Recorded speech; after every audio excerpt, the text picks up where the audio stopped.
Attenzione, c'è un annuncio squalifica in questa batteria appena conclusa. Atleta che ha nuotato in corsia 6, Anita Bottazzo, Team Veneto, è stata squalificata per arrivo irregolare, frazione dorso. In acqua con la quinta e ultima al femminile, presentiamo la prima al maschile dei 200 misti, sono 3 soltanto quelle previste, quindi subito in gara con le teste di serie. Alla 1 nuoterà Cristian Giancarlo Machetti, 2 Valerio Bivona, alla 3 Tommaso Townsend, 4 Dylan Buonaguro, alla 5 Federico Pignaton, 6 Riccardo Visentin, alla 7 Jacopo Nicolò Formentini.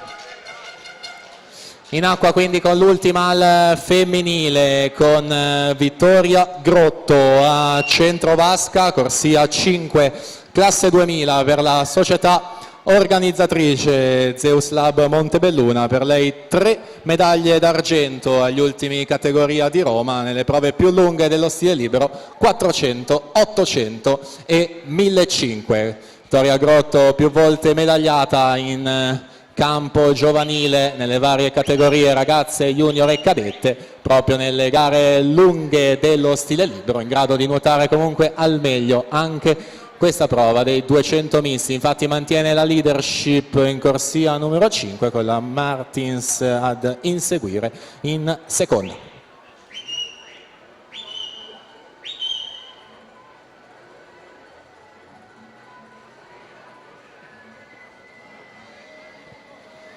Ancora Vitto Grotto là davanti, Mertins seconda e Laura Mion in terza piazza, calcia tutte di un posto per la finale.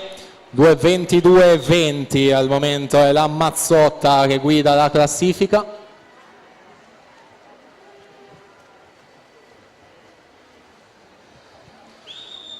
Vittoria Grotto quindi pieno controllo della situazione, va a prendersi la vittoria nella vasca casalinga, 2:21:51, si tratta anche di miglior tempo assoluto, quindi se tutto confermato sarà corsia 4 questo pomeriggio. Qualche istante di attesa quindi per ufficializzare il tutto e darvi le 8 finaliste, intanto si prosegue con la prima batteria maschile.